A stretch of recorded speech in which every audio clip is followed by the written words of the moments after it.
Hey, Steve here again with Outdoor Nuggets.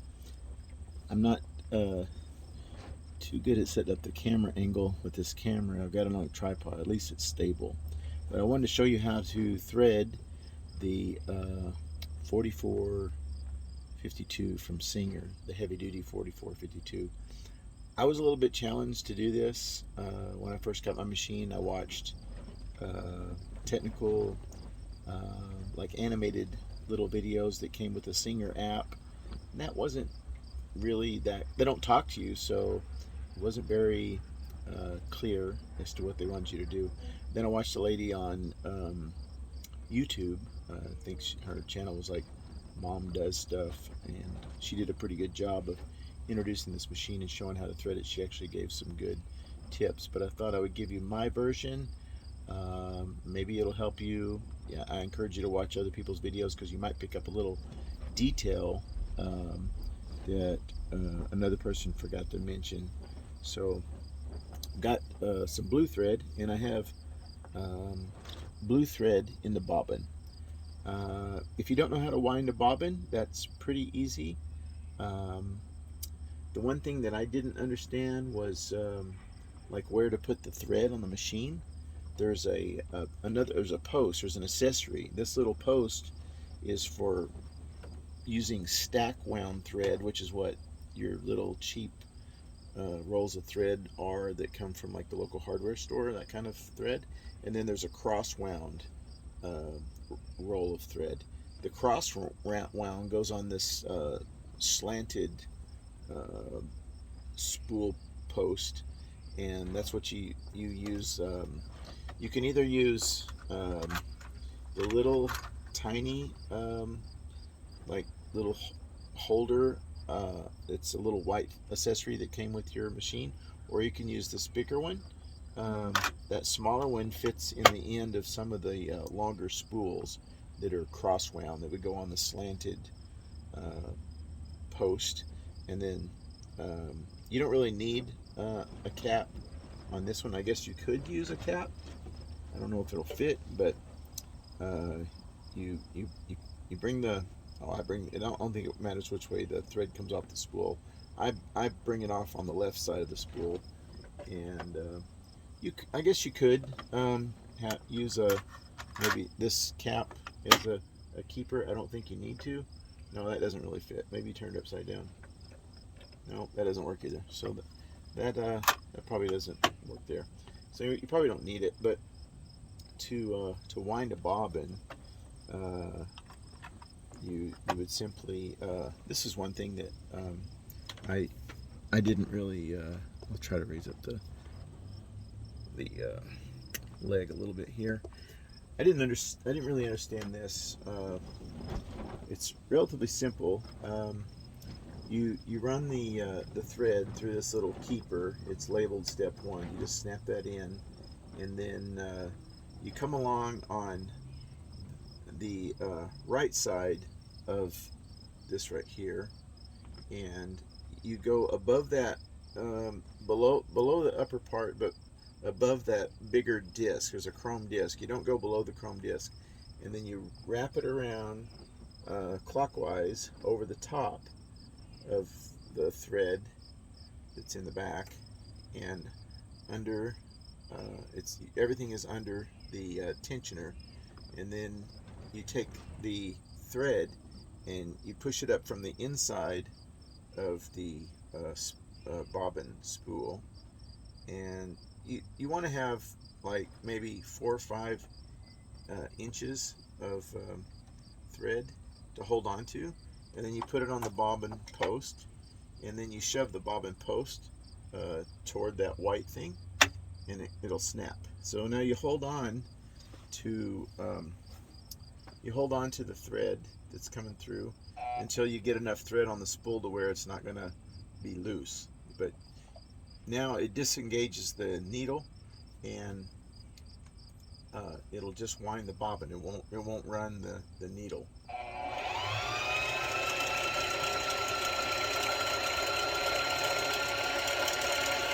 And people commented and said this makes a really nicely wound bobbin. it'll automatically stop.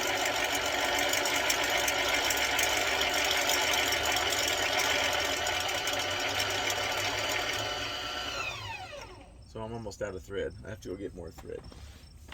I got a pair of scissors here somewhere, I think. What happened to my scissors? Oh, you can tell how prepared I am. Oh, there they are. So I cut the bobbin thread and push it back to the left and remove the bobbin. So that's wound. The main when you load the bobbin, which I'll take the bobbin out. I have a bobbin in here, and I'll take the bobbin out. I just use my pinky and I pry up on the side, and then I use my other thumb and lift it in the front and just take it out. So this one's wound. I just need more of this thread to sew this color, and I'll put it in my little accessory bin, and then I'll show you how to put a bobbin in.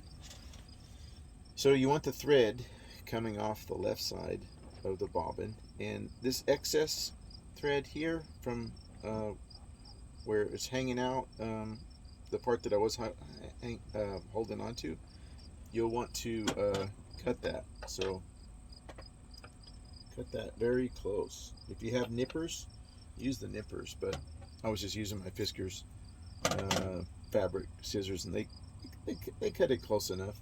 So now you want to keep everything tight. You don't want to have a loose bobbin, and you put the bobbin in the bobbin holder, and you hold on to the thread, and then you bring it toward the front and get it under that little I don't know what you call it. It's like a little I don't know, keeper, but you hold on to the thread, and then you basically pull it toward the front, but you put your the other finger on the bobbin so it doesn't, the spool, so it doesn't turn, and then you just pull the thread to tension it straight toward the rear, and then you slide your cover plate. You have to get this little bitty tab under this little metal P tab, and you just snap it down. That's it. So now you want your foot up when you're going to thread your needle. So you unwind it from this tensioner here. You don't use that tensioner for threading. And then you bring the thread through this slot up here. And then there's on the side, you want to make sure it goes below that thread keeper. And then you come down, step 3, step 4, and back up. And the foot on your machine needs to be up to get in the tensioner the right way. And this, you need to use the hand wheel to turn this take-up arm up. And then what I do is I hold the thread with my finger here, and then I bring it around and slide it through the slot, and then beyond there's a little keeper tab on the right of this slot here. You want to make sure it comes all the way forward into the eye of this take-up arm. And then I use my tweezers. Wherever they went, I keep the tweezers. I keep the tweezers in my accessory box. I use the tweezers, and the reason I use the tweezers is because my fingers are fat, and I grab the thread with the tweezers, and then I use the other hand and I pull the thread horizontal, and then that enables me to slide the thread through that one guide, the upper guide, and then I grab the thread again with the tweezers, and I do the same thing to get the thread through the guide that's at the top of the needle. So it's 2 places the thread needs to go. I did not know that the first time, and I keep my tweezers handy. The tweezers and needle nose pliers are 2 really handy tools to have when you're sewing, because you can pull pins with the needle nose pliers, you can grab the thread with your tweezers, And if you don't see real well, make sure you got your reading glasses on, like me. I put my reading glasses on that dramatically reduce my stress level. So now this thing has an auto threader, but the threader needs to, the needle needs to be in the all the way up position. So um,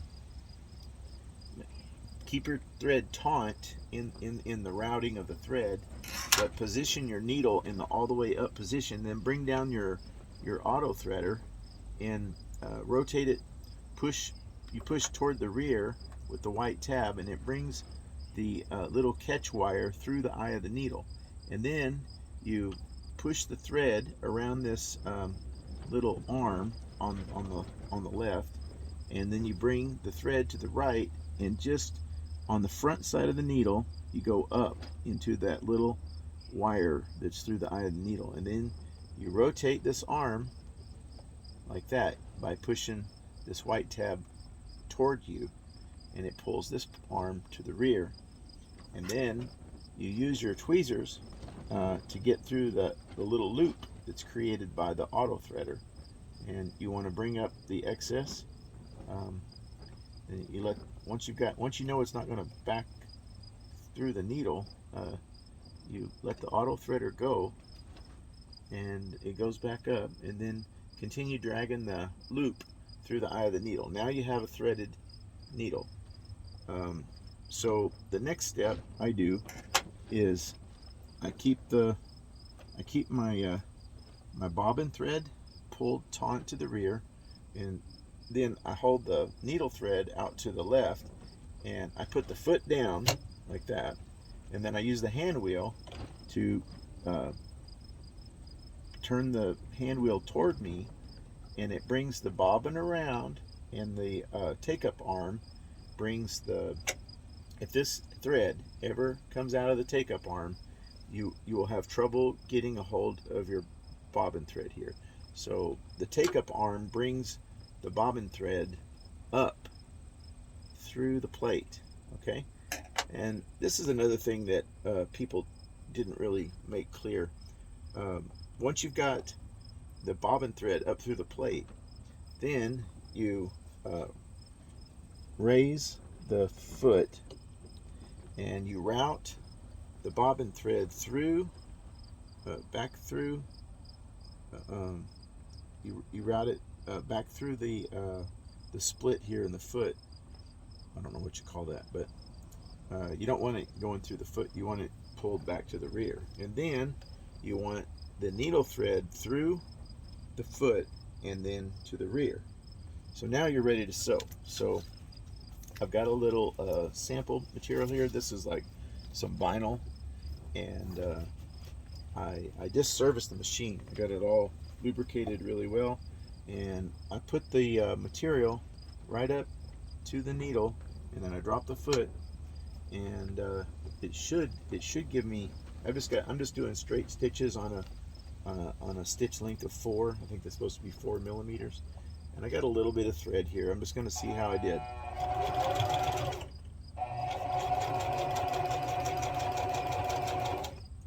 Okay, how did we do? So pull up the foot, and then oh, you gotta have the needle up. I do that sometimes. You gotta have the foot up and the needle up, and then you can pull it out. And then there's a thread cutter right here. Boom. And then we pull our tabs. I call them tabs. The bobbin and the needle thread toward the rear. Now you could tie your tails here. I didn't do any back stitching. I'm just going to cut that and cut it here, and you can see how well my machine sewed after I serviced it. Right? You see that? It is about a 4 millimeter, so that's pretty cool. Let's turn it down to. Let's see what it does if we do. This is supposed to be 4 millimeter zigzag. I don't know how to adjust most of the settings on this. I've got my tension on about 6, and I'm pretty happy with the way that stitch looks. I was stitching a little tighter when I was stitching some tarp mesh, and I was stitching Velcro to tarp mesh. So I'm going to put the foot down, boom, I got it set on zigzag and a length of 4, but up here I want to put my width to 4 and 4. Okay, let's see how that looks. 4 and 4.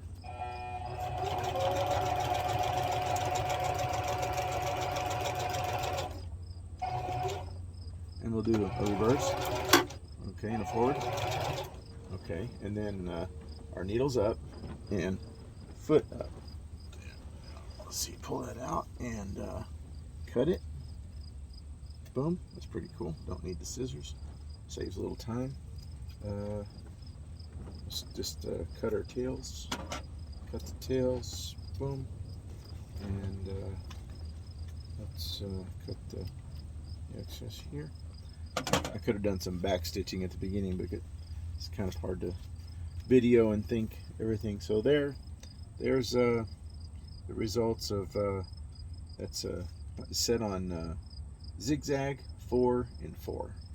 It's pretty cool. There was one more here that I really like, and you have to turn it to the 3rd position, and I like the pattern of this, and then you put it on S1, but I'm not sure what to do up here. I'm just going to leave it on 4, but I want to try that. It looks like a pretty cool stitch pattern.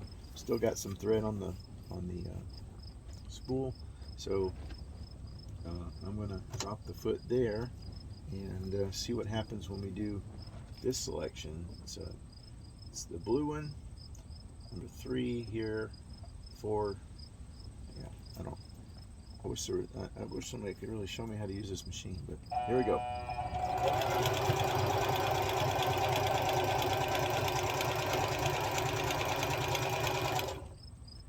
Huh. Okay, let's see. Keep going up. Okay, raise the foot. Bring this up here. Cut it. Boom. There. Now, it doesn't look anything like what it shows on there, but maybe I did something wrong. I probably got something set wrong. I need to watch some more tutorial videos on this specific machine. But my main goal was to show you, how to thread the machine. I hope I did a good job. I gave you a little demo. It is working pretty good, and it's quiet. I didn't hear any knocking noises, so I'm glad I took the time to lubricate my machine. I lubricated my machine with FR3, and I used a Q-tip. Just got my little box of Q-tips, and I blotted up all the excess with the rag. So my machine is sounding really, really, really smooth. So I'm glad I changed the needle today, and I've used the machine for a few days, and I lubricated it. I'm glad I took the time to lubricate it, and sounds like it's ready to do a lot of work. I can't wait to tackle my next huge project. I'm not really too familiar with the different stitches that supposedly this thing does. For the most part, I just do straight stitches. Maybe I'll do some zigzag stitches in the future. I hope that helped you.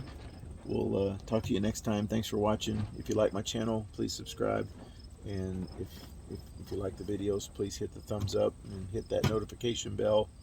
We'll see you next time. Peace.